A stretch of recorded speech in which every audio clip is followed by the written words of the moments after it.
friend. Today we are going to be talking with two very lovely ladies about anthologies, and their names are Ann J. Hill and Lara E. Madden. We're going to be talking about anthologies and actually their new anthology, which is coming out. How exciting, right? Oh my gosh, I'm super, super pumped.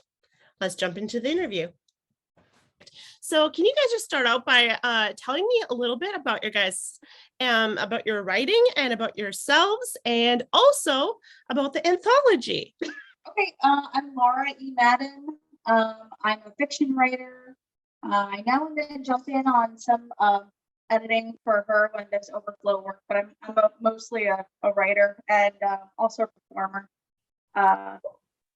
So she does fire dancing. Oh, cool. Yeah. I'm very ADHD. I just like learn weird new skills sometimes. Hey, so that's always fun though, and we need more of that, right? Because I mean, I feel like it keeps life interesting, doesn't it? right. I'll go. Okay. I'm Ann J. Hill, and I write a lot of fantasy, but Okay. sometimes other things. But it all ends up being fantasy. Freelance writing and editing as well. Okay. What gave you guys that idea for the anthology? We can't exactly remember. It's been such a whirlwind. It's been really, really. I'm sure. From the time of the idea to now, I have very short amount of time. Tons of ideas all the time. Yeah. Yep. So, but I've always liked doing stuff that incorporates other people and like giving them opportunities to do stuff. So I think it was actually, we were at the Realm Makers conference. Now that I'm thinking about cool. it. And I was talking with Andrew Winch who does Havoc. Yes. And he was talking about their short story stuff. And I was like, might as well just do my own. Hey. And he encourages a lot of her stories, since she's a very self-motivated person. Yep. Her stories work really well for self-publishing.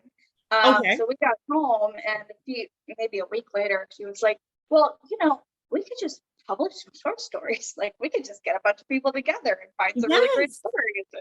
Oh my goodness. Yeah, so we were bouncing ideas around, and we're always bouncing ideas around in our house anyway. Yep. Pretty much every time we're in the same room together, we're talking about story ideas. And I love it. I love it.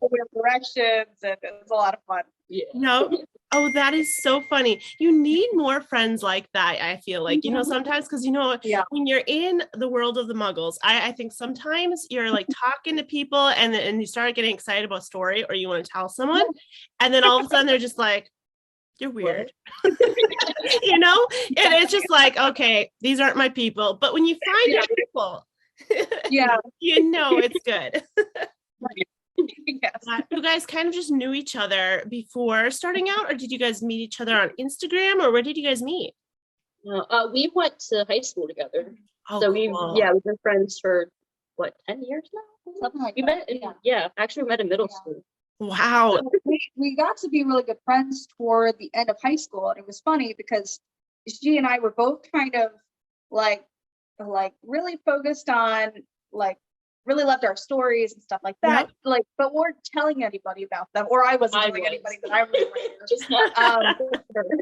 One time we got into a conversation and realized that we were both writing stories. And all of a sudden it was crazy. It was like this person that I could actually tell what I'm working on to, and talk about these things to. And it was this revelation, because I was like, I never talked about writing. So I didn't realize it's like a thing that you can talk about. You can get it all together and talk about it and have somebody process things with. So that's kind of how we got close, was through writing. I think that's so cool too, like when you're just starting out, like in high school or beginning in college, and you find those people, like you said, you found each other and you're like, oh my gosh, I've never been able to do this, I'm able to talk about my writing, and it's the best feeling, because then you don't feel like that little, I don't know, you don't feel like the person who's lost in the world of a bunch of people that aren't interested in story. You guys both have stories in the anthology, correct? Yes. Yep. Cool. One or a couple, or? We both have, you have 3. I have 3. And I have 4 and a poem, I believe. Mm-hmm. Yeah. Okay, cool. That's awesome. That's wonderful. Cool. And so when it came to putting this anthology together, you guys kind of had the theme of like with like what darkness fears, kind of. Do you want to tell us a little bit about how that idea came about with like the theme or how you decide on that? Yeah. So that's kind of a topic we talk about a lot is like how dark can you write with like within a Christian perspective and it's still Yeah. being fine kind of or like so we were like, well, how can you I'm trying to say like using the dark to show the light, like that's when it's good then like Yeah. so yeah, but it actually so we had that conversation a lot like randomly. And then I was wanting to do like an anthology that was kind of spooky to begin with. Yep. And kind of the idea of them all having to have hope to some degree too. And then I was talking to my mom about it, and she had the totally wrong idea of what I was trying to say when I said like dark stories. So it was like, Yeah. okay, so through miscommunication, like she helped me like narrow it down even more, and then we brainstormed after that then too. But yeah, Okay. Yeah, we That's we cool. talked about like dark fantasy and horror stories and what is the purpose of these stories, you know? Um, so yeah, that's what we came around to is, and we're also big Neil Gaiman fans in our house. Oh, We talk a little bit me about Neil too. Gaiman. Me too. And also, yeah, he writes darker fantasy and it's really fun, but it shows truth in a really beautiful way Yes. that you can't with lighter things. You know what I mean? Yep. So we were kind of trying to get at that, and obviously we're not that skilled. And the horror stories aren't even like they're not deeply scary. They're not but they're fun. You know, they've got that like the spooky vibes, they've got the fun kind of some horror elements and comedy. Yeah, we got a comedy section. Yep. Just trying to learn how to explain it to other people and then trying to figure out what we thought about it and then coming around to that theme and trying to find stories that exemplified that well.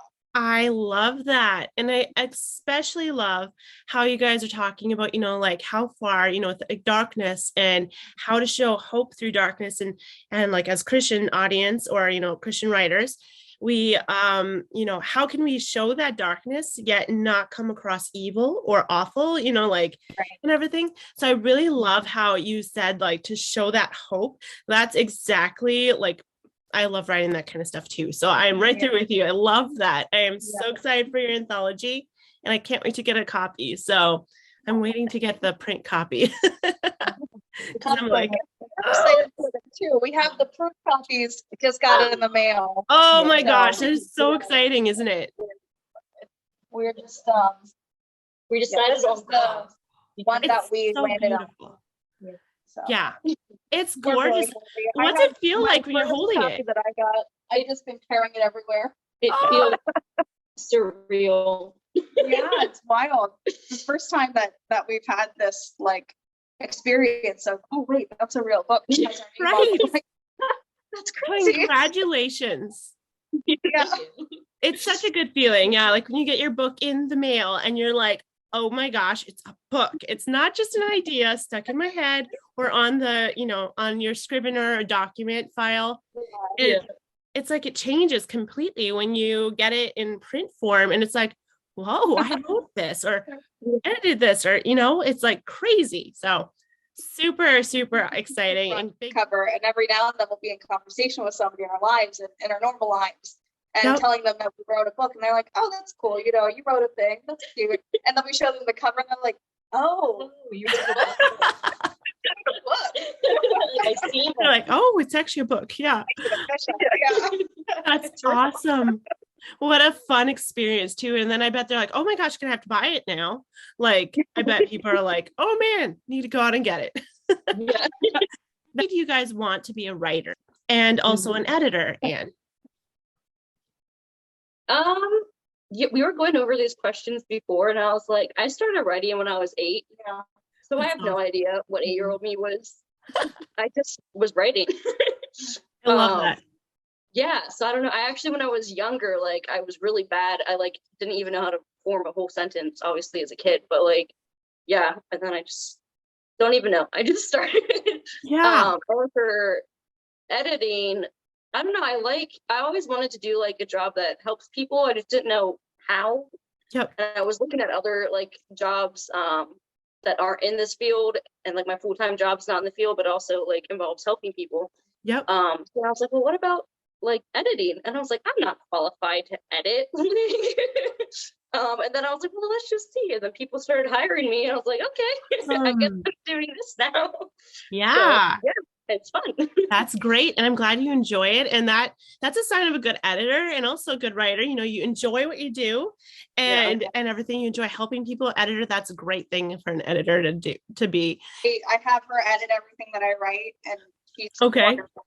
She does hundreds of hours of reading and studying books and sentence structure, and yeah, that's great. Like, geeky grammar conversations in our house all the time. So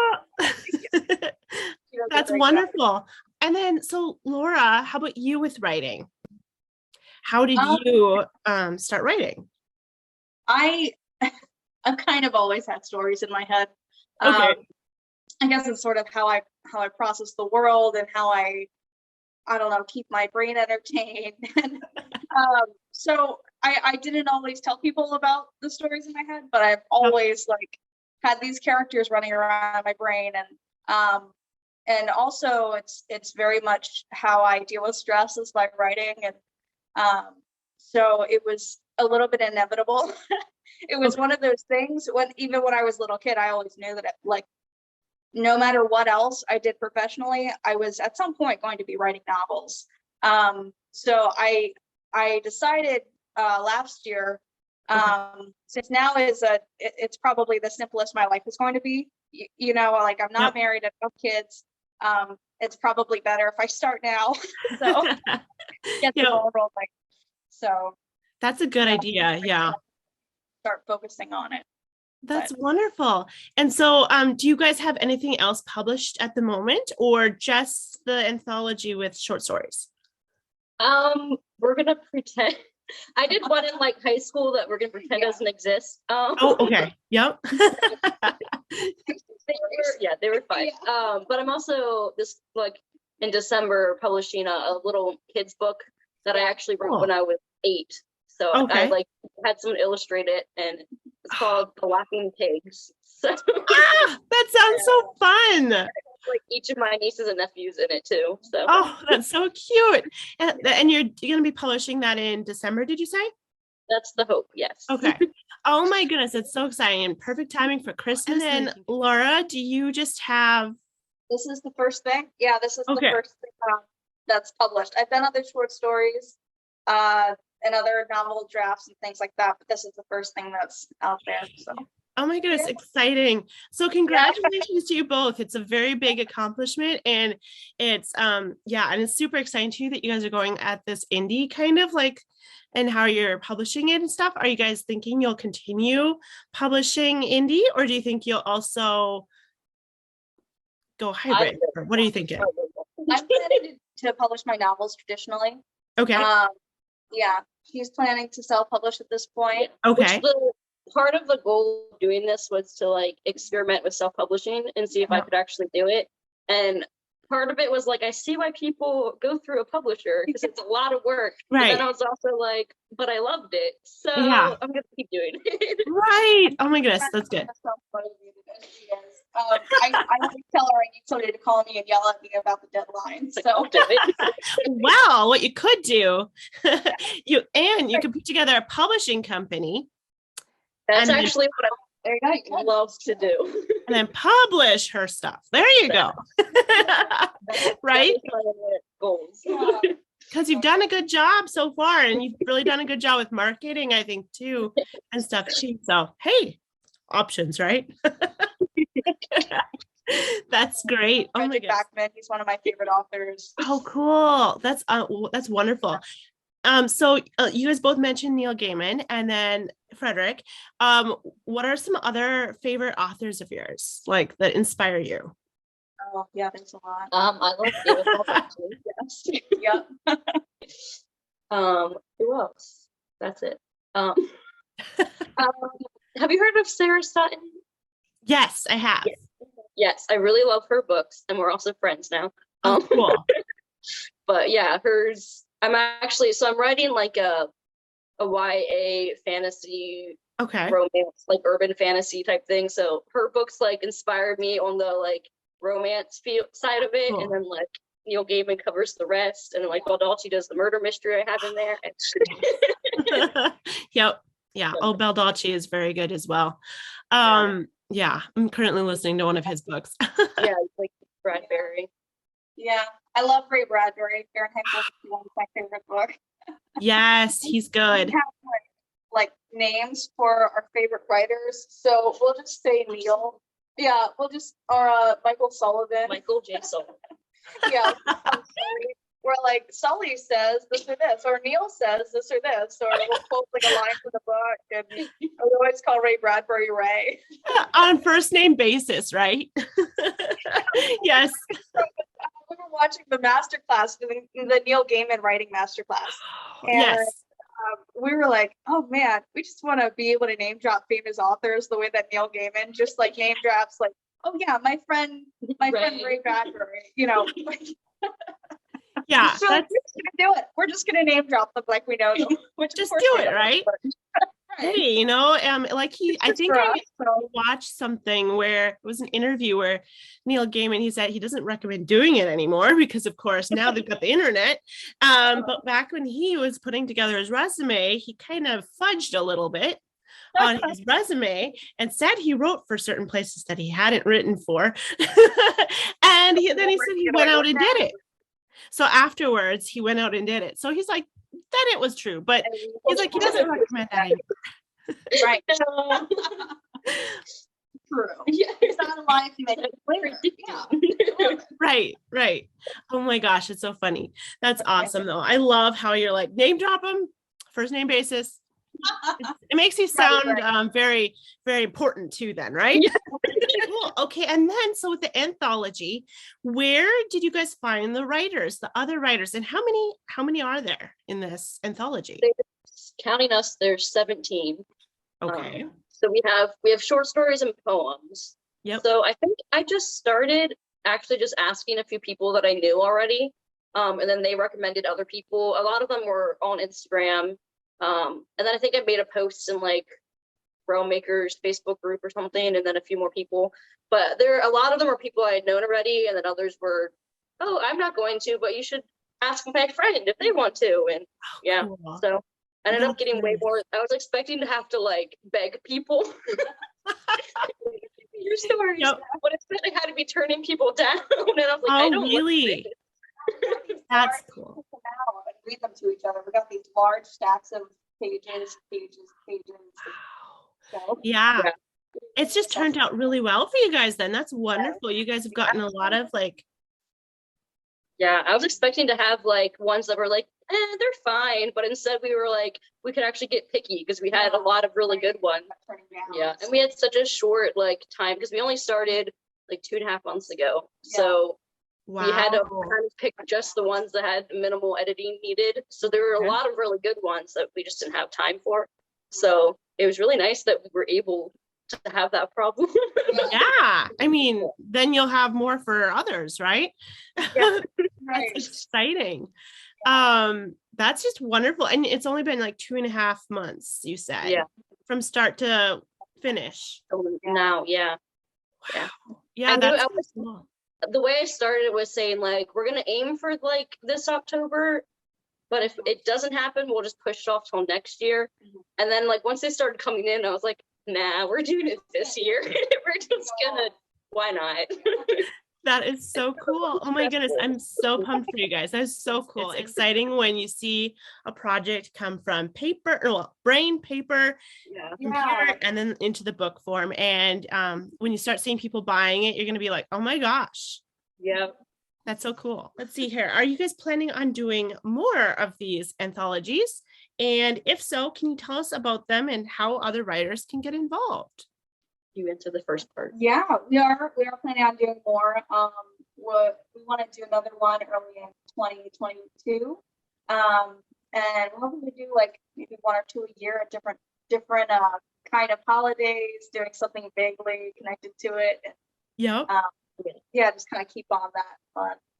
Yeah. So we haven't officially announced what the next one is yet, but we're aiming for like April.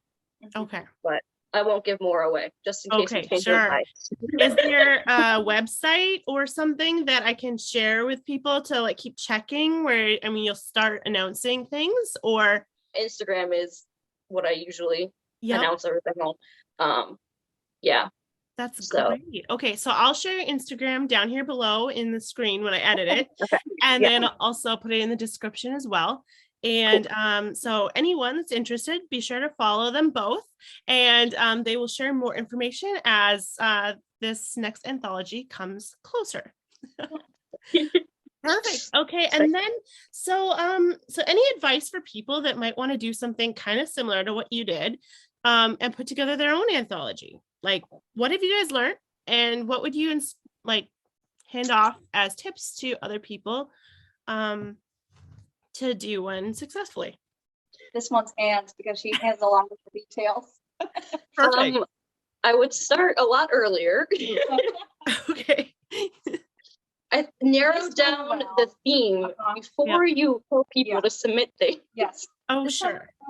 We're actually going to take a weekend and make it a writing retreat and use the retreat to plan the next book. Yeah. So we're going to nail down like some cover ideas, the theme, get it nice and specific, and like details for the kinds of stories that we want. Yep. And sections in the book. So a lot of these things we figured out in the middle of the process. And I say we, but she did most of it, and I kind of brainstormed ideas and gave moral support. Because I'm also at full time, so I didn't have as much time to put into it. So a lot of it was her. You need both sides, you know, you need both sides. You need that encouragement and you need the dedication, and you need both of them. That's good. Yeah, I would, let's see, figure out like maybe the specific page count you want to, like, so you know, or word count or something, so that you know like what you're actually aiming for. We had like a vague idea, but like it might have been, I don't know, that might have been helpful. Do you want to, for reference, tell how many words this is? It's 50K. Yeah. Oh, so okay. It's like a decently sized book. We were pretty happy. It's nicely sized. Yeah. We talked a lot about things like ISBNs and barcodes and how thick the spine would be and what kind of binding. And do research first. Yes, lots of research before you announce it and try to do it. You know the things through the process. Yeah.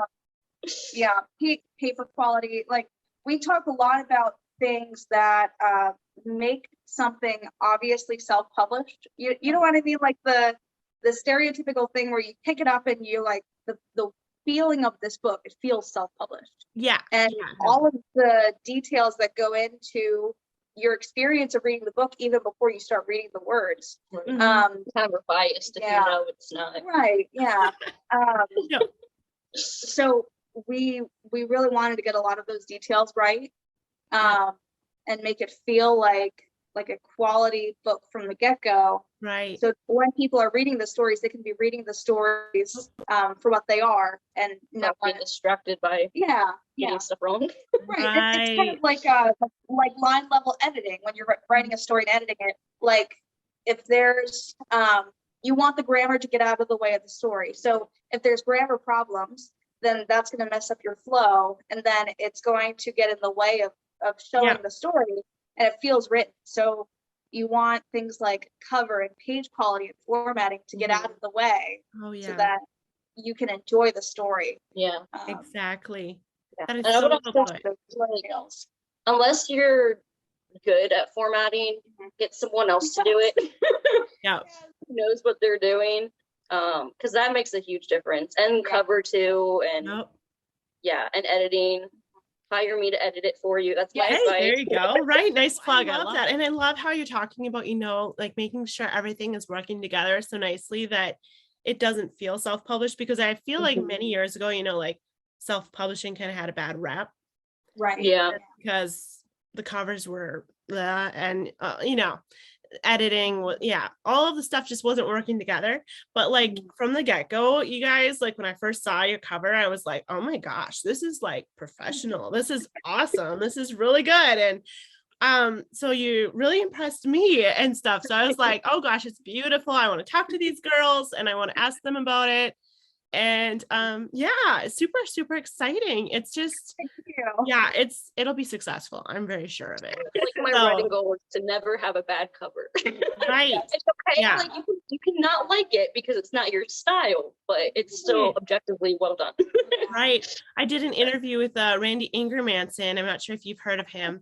He did the snowflake method. He wrote the book about the snowflake method. And he was talking about how if you he's indie published. So he said, if you have a bad cover, it's on you, and if there's mistakes in your book, it's on you. I mean, compared to, if it's with the traditional publisher, it's on them. But it's like with indie publishing, it's on you. Yeah. Okay, so with this, did you have the writer basically sign contracts, or how did that work? Was it, I'm sure you wanted to do it the right way, or how did it work? So that would be another thing that I would add to the advice. Figure out the contracts and have them written up before you even have people submitting. Okay. Per person, obviously, because it depends on. So yeah, I did. Mine were very vague. Like the authors kept all their rights and everything and forever. So, but it's still good to have one. So, but yes, I did have. It was a very basic contract, but I have one. Okay. So basically, if they get famous, they can't be like, she stole my story. Or if I get famous, I can't be like, they stole my book. Yeah. That's perfect. Sometimes contracts can be kind of confusing. So I made mine very simple and that's good. So official that it's intimidating. But it's really important for the protection of the anthology and the authors. Right. Yep. To protect you and protect them, and then everyone, if you have a contract, things run smoother and everything. And if it's a good one where they felt kind of weird, because I'm like, even for her, I'm like, but we're friends. Like, what are you gonna do? But I was like, but maybe in 30 years you won't be. You'll still be friends in 30 years. Don't worry about that. Across the table, and I tried not to spill coffee on it before I signed it. Oh, that's so funny. Oh my goodness. What was the most difficult thing about putting together this anthology? Difficult. That's a hard one. There was a lot of things that were stressful, but not necessarily like difficult. Yeah. I think the hardest part might have been like telling people they're not going in. That was hard. Yeah, especially because this is one thing I'll do differently too next time is not tell anyone anything about it until there's a final decision. Because there's so many people, I was like, it could go in, but it needs to be better. So I was like trying to help them reach it, and then it didn't quite get there, and it still didn't make in. So I kind of felt bad. So that was like, I was like, you're still a good writer. Don't give up. I hope I didn't crush all your dreams. Please always submit. You're so sweet. A lot of learning from accidental stress. From the high pressure situation of the short deadline. Right. Very short deadline. So I'm sure there were a lot of those. The deadline was the worst part. But I also weirdly like stressful deadlines, but hate them at the same time. So Right. I so agree with you guys. I feel like sometimes those stressful deadlines force me to get the thing done. Where if it was like the other way around, it's like, oh, I have forever, so I can just take forever and that's fair. Get that. Oh, that's funny. So, okay, so since we talked about the most difficult thing, what is the most precious thing about putting together this anthology that you loved most about it? Okay. So I think there's very specific, some of the authors in it that were very like touched by being in it, or even just the message of it. Like even at the very beginning, I had someone like message me about stuff that was going on in their family, and like the theme was like really helpful to them. And then another author that's pretty young, she was like so excited and like almost crying because she was in it, and like she's still like, it's been a month since she's been in, and she's still like almost crying about it. So that's been That's really, just being able to help other people get published has been, Yeah. fun. That's so exciting. Oh my goodness. That's really a great, precious thing. Yeah. That's It's great. a lot of fun to be able to see that. Like Anne's great at doing this, where she creates opportunity, like for herself, but also for other people. And that's really exciting to be able to see. So there are a lot of really talented writers that we found in the course of searching through the stories. And it was really excited to get to give them the opportunity. And make we got to meet a lot of amazing writers and kind of expand our writing community. And I need a little push out the door sometimes to do things like putting a story in the world. Yes, and make friends.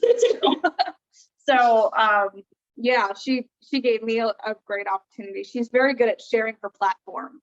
And that's great. Building that up and then lifting other people up with it. So that's what I love about, the author community. And when you find people that are just genuine, and that's something I realized too when I was talking to you, and I'm just like, this girl is just sweet. She's just like a go-getter and she wants to help people. And, and we're all going to do better when we group together and help each other. I just feel like we all get to know more people then, and it helps everyone out. Yeah. And it was also just fun having a book with her name on it. It's so exciting. Yeah, it's so beautiful. We're doing it together. Sometimes when I see it, we've had a lot of fun times together. And where can people find you guys and more about the anthology and buy it? Yeah, so we're both, I'll let you talk about YouTube, but we're both on Instagram, which you'll have there. And then my website, you can get the ebook is on Amazon for pre-order at the moment. And then the paperback will be, once it's published, will be there too. But you can pre-order the paperback through my website. I have a shop on my website. So yeah. Yay! That's awesome. On YouTube. Yeah. Cool. Okay, and on YouTube too. Yeah. Awesome. Cool. Everyone go follow them, go get the anthology, and also follow them for information if you're interested in submitting to future projects. Yes. Well, thank you so much, you guys, for coming on today and doing an interview with me. And be sure to hop over to their YouTube because we'll be doing a little chat on their YouTube too. So thank you so much, you guys.